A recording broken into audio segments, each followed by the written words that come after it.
আমার এই ঘুমের জন্য আমাকে যে ছোট থেকে কত গালমন্দ শুনতে হয়েছে একমাত্র আমিই তার সাক্ষী আছি। তো আমাকে এর মধ্যে সেদিন কী হয়েছে, আমার বর বলেছে সকাল সকাল উঠবে, অফিস বেরোবো। তো আমি এতই ঘুমাচ্ছি, তা আমি প্রায় উঠতে উঠতে প্রায় 9:30-10টা বাজে। তাও আবার কীভাবে উঠেছি জানো, দেখি বর পুজো দিচ্ছে, সেই পুজোর ঘন্টা নাড়া ছিল, সেই ঘন্টার শব্দে আমার ঘুম ভেঙেছে। তো তার জন্য কিন্তু আমাকে অনেক বকা শুনতে হয়েছে। তো আমি জানি না আমার কেন এত ঘুম আর এত ঘুমাতে ভালোবাসি। তো এরকম একবার কিন্তু স্কুলেও হয়েছিল। তো স্কুলে সেদিন যাওয়ার খুব দরকার ছিল, প্রায় তখন আমি উঠে পড়েছি 10টা পর্যন্ত। আমার মা কিন্তু ডাকেনি, দেখছিল রগরটা যে কী করি আমি। তো তারপরে তাড়াহুড়ো করে লাফিয়ে উঠে মানে কোনো রকমের খাইও নি, স্নান টান করেই দৌড়েছি স্কুলে। সেই যে আমার মাঝে মাঝে না খুব ভয় ধরে যায় এই জিনিসগুলো, এত ঘুমের জন্য। জানি না কেন এত ঘুম কোথা থেকে আসে। তো এদিকে বিছনার চাদরগুলো দেখো আমি উঠে বিছনা গুছিয়ে নিয়ে, আর এদিকে বিছনার চাদরগুলো কাছে দিয়ে দিয়েছিলাম। আর এই যে সোফা কাম বেডের যে চাদরটা দেখতে পাচ্ছ, এই চাদরটা আর যেটা ভেজালাম, এই দুটো কিন্তু পয়লা বৈশাখে প্রায় 3-4 বছর আগে কিনেছিলাম, মায়ের বাড়ির ওখান থেকেই কিনেছিলাম। তো সেখানে কিন্তু এগুলো কিন্তু মানে পিওর কটন না, এর মধ্যে খানিকটা রেয়ন কাপড় মেশানো আছে। তো এগুলো কিন্তু শীতকালে পাতা যায়, কিন্তু গরমে প্রচুর গরম হয়, তো পাতা যায় না। তো আমার এই যে এই সোফা কাম বেডের এখনও পর্যন্ত কভার কেনা হয়নি, তাই ভাবলাম যে এটা তো পুরো নতুনই আছে, তো এইভাবে পেতে দেওয়া যায়, অন্তত ধুলো ফুলোগুলো পড়বে না, নয়তো এমনিতেও খুলে রাখা যাবে না, পুরো ধুলো পড়ে নষ্ট হয়ে যাবে জিনিসটা। তার জন্য কিন্তু এইভাবে কিন্তু কভার মানে চাপিয়ে দিয়ে রেডি করে নিলাম। আর এদিকে কিন্তু প্রতিদিনের মতো কিন্তু রান্নার দিকে আমি চলে গেছি। তো রান্নার মধ্যে এদিকে আজকে বানাবো হলো কি পটল আলুর তরকারি আর আমের চাটনি বানাবো।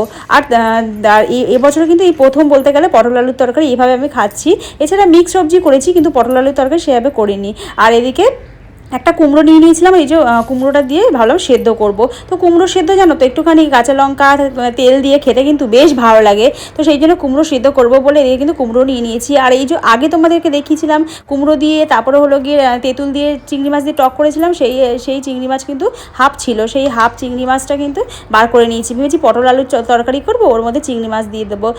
আর না, সেই তরকারিতে কোনো রকম পেঁয়াজ রসুন দেবো না, কারণ রান্নার মধ্যে পেঁয়াজ রসুন দিয়ে আমরা খুব একটা খাই না, বিশেষ করে মাছের ঝোল টোল খুবই কম খাই। তো সিম্পল মানে আদা জিরা বাটা দিয়ে আমরা কিন্তু রান্নাটা করে সেরে ফেলবো। তো আমি না একটা জিনিস দেখেছি লক্ষ্য করে, যে টাটকা টাটকা যে মাছ এনে খেলে তার কিন্তু টেস্টটা কিন্তু একরকম থাকে, আর যদি সেই মাছটাকে এনে অনেক দিন ধরে ফ্রিজে রেখে দাও তার টেস্টটা কিন্তু অন্যরকম হয়। তো আমি সবসময় বরকে বলি যে অল্প করে বাজার আনবে, তাতে কি হয় যে অল্প অল্প শেষ হয়ে গেলে তারপর নতুন নতুন বাজার করলে ভালো লাগে, আর বেশি দিন ফেলে রাখলে তার কিন্তু টেস্ট পাওয়া যায় না।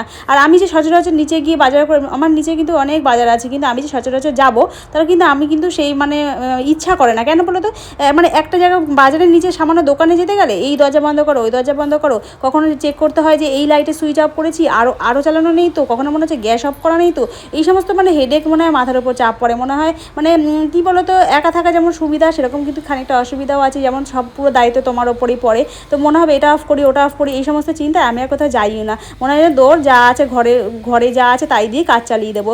আর খুব দরকার হলে খুব যখন এমার্জেন্সি পড়ে তখনই যাই, এছাড়া কিন্তু আমি কিন্তু বাজার টাজার করে নিয়ে আসি না। তো এইভাবে কিন্তু আমি কিন্তু দেখো এদিকে যা সবজি খোসা টোসাগুলো ছিল তো সেগুলোকে কিন্তু আমি এইভাবে ভিজিয়ে দিলাম। তো এটা এইভাবে কিন্তু আমি তোমাদেরকে আগেও বলেছি এইভাবে আমি সার বানাই।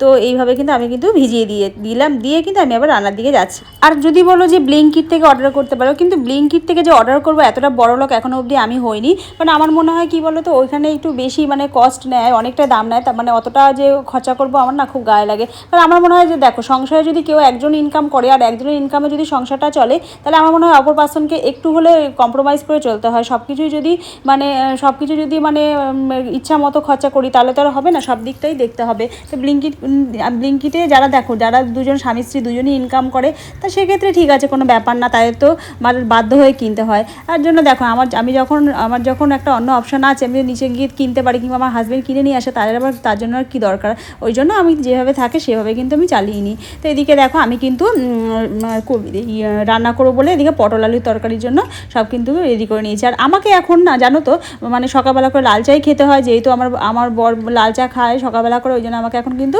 বাধ্য হয়ে লাল চা খেতে হয়। তবে কিন্তু সন্ধ্যেবেলাটা কিন্তু শুধুমাত্র আমার, কারণ সন্ধ্যেবেলা কিন্তু আমি কিন্তু তখন কিন্তু এই দুধ চাই খাই, আমার খুব ভালো লাগে শান্তি করে খেতে। আর সকালবেলা লাল চা খাই, আগে খেতাম দুধ চা, কিন্তু যতদিন ঠান্ডা ঠান্ডা ছিল খেতাম, কিন্তু ও বলে না সকালবেলা লাল চা খাওয়াই ভালো, বেশি দুধ চা খেলে গ্যাস ট্যাসের সম্ভাবনা থাকে।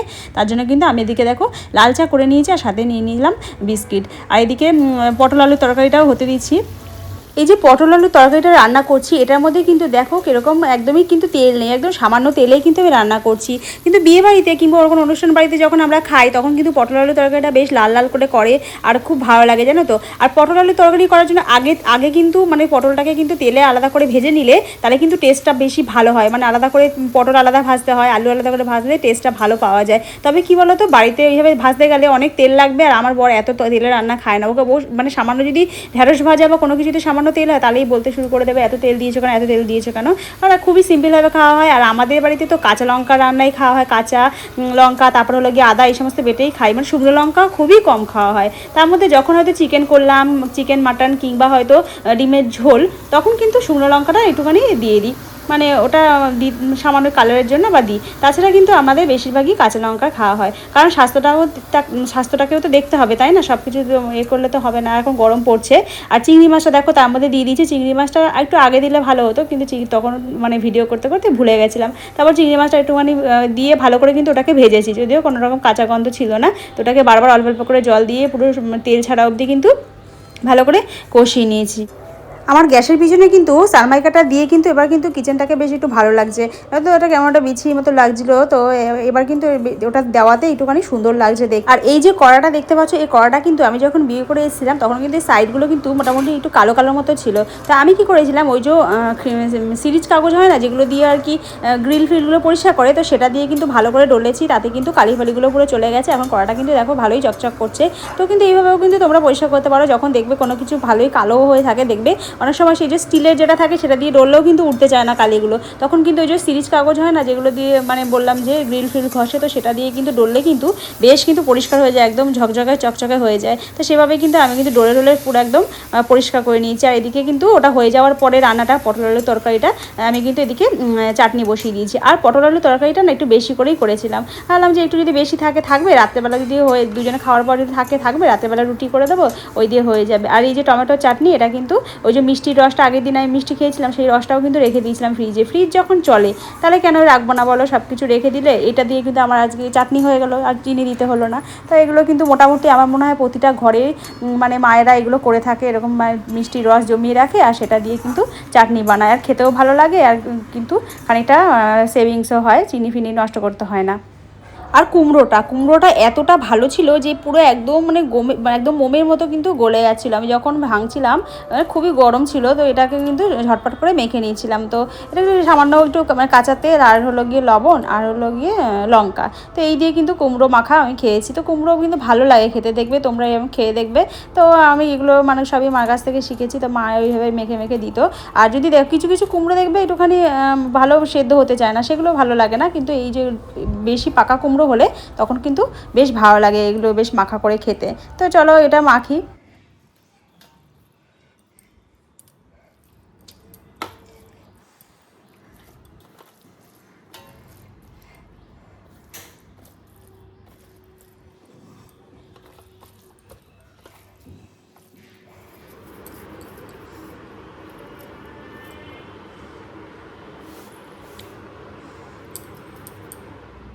সকালে খেয়ে দিয়ে নি, এদিকে দেখো ঘড়িতে যখন বাজে 5টা 25 তখন কিন্তু আমার এত খিদে পেয়েছে। আর তার মধ্যে কি হচ্ছিলো জানো, আমার মনে হচ্ছিলো যে ডিমের ক্রেভিং হচ্ছিলো। খালি মনে হচ্ছে কি যে ডিমের একটুখানি ঠিক যেরকম মানে হাফ সেদ্ধ হয় না, যে ভেতর থেকে যেরকম দেখো কুসুমটা বেরিয়ে আসে, ওরকম খুব মানে কি আর কি ডিমের ক্রেভিং হচ্ছিলো। খালি মনে হচ্ছে ডিম সেদ্ধ ওইভাবে খাবো। তার জন্য কিন্তু 2টো ডিম কিন্তু আমি সেদ্ধ বসিয়ে দিয়েছি, যে আমি ভাবলাম যে হঠাৎ করে মনে হলো 2টো ডিম সেদ্ধ করে নিয়ে একবারে ওরমভাবে খাবো, মানে ভেতরটা মানে ঠিক যেরকম পোচ হয় না, পোচের ভেতরটা কুসুমটা যেরকম নরম থাকে ঠিক সেরকম। তো সেরকম ইচ্ছে হলো, তো দেখো 5 মিনিট মোটামুটি রেখে দিয়েছি। তো রাখার পরে এবারে কিন্তু আমি খুলছিলাম, আর আমার এই হাঁড়িটা এত ভালো যে কি বলবো, ছোট্ট হাঁড়ি তো খুব তাড়াতাড়ি কিন্তু ডিম সেদ্ধ হয়ে যায়, 5 মিনিটও লাগে না। দেখো 2টো ডিম বসিয়েছি, তো এরকম আমি কিন্তু খুলে দেখছিলাম। তো যদিও কিন্তু খুব একেবারে নরম হয়নি, আর একটু আগে হয়তো বার করলে তাহলে আরও ভালোভাবে জিনিসটা নরম থাকতো। আর কি বলো তো, আমি যে সবসময় যে ডিম খাই তেমনও নয়, মানে আমার ঘরে হয়তো ডিম আনা থাকলো, ধরলাম না, হঠাৎ করে ইচ্ছে হলো, তখন হয়তো একবারে 2টো ডিম নিয়ে বসে গেলাম। তো এরকম কখনো মনে হয়তো সপ্তাহে একবার খেলাম, কখনো হয়তো সপ্তাহে মধ্যে 2বার খেলাম, এইভাবে কিন্তু চলে। তো ডিম যদিও খুব একটা ঝোল টোল খুব কম করা হয়, মানে আমাদের ডিম আনলে সেদ্ধ, তারপরে হলো চাউমিন করলে কিংবা ভাজা, এইভাবে কিন্তু ডিমটা খাওয়া হয়। আর ঘরে ডিম থাকলে কি বলো তো, আমার মনে হয় উল্টো পাল্টা খাওয়ার মানে কিছু খাওয়ার থেকে টিফিনে, তার থেকে বরঞ্চ 2টো ডিম সেদ্ধ করে খেয়ে নাও, এটা কিন্তু যেরকম হেলদি সেরকম কিন্তু টেস্টিও লাগে। তো যেরকম আমি আর কি আশা করেছিলাম অতটা সেভাবে হয়নি। তো এইভাবে প্রতিদিনই বলতে গেলে মাঝে মধ্যে একটু ট্রাই করতে হবে, তাহলে কিন্তু সঠিক টাইমটা আমি জানতে পারবো যে আরও কত আগে জিনিসটাকে বার করলে আর একটু নরম নরম থাকবে। তো আমি কুসুমটা ভাঙছি, তো তোমরাই দেখতে থাকো যে কীরকম হলো।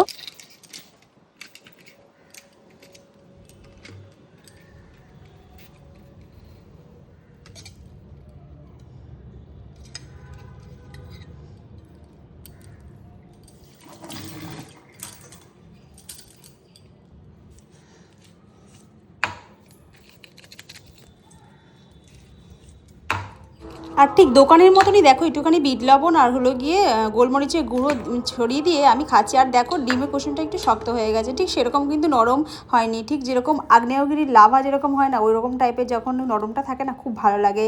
আর একটা ভিডিওতে আমি দেখছিলাম যে একটা বাচ্চা বলছিল যে ডিমের রস ডিম খাবে, তো ওটা দিয়ে আমার খুব হাসি লেগেছে। ডিমের পোচটাকে যদিও বলছিল রস ডিম। আর এইদিকে দেখো এই বরের জন্য কিন্তু আমি লস্যি বানিয়ে নিলাম, ও আসবে ওই জন্য সন্ধ্যাবেলা কিন্তু লস্যি বানিয়ে নিয়েছি। আর আমি দুপুরবেলা আমি যেহেতু বিকালবেলা দুটো ডিম খেয়েছি, আর বরকেও তো ডিম করে দিতে হয় বলো, তার জন্য কিন্তু দুটো ডিমের অমলেট করে দিয়েছি রাত্রেবেলা, আর দিয়েছি এরকম রুটি।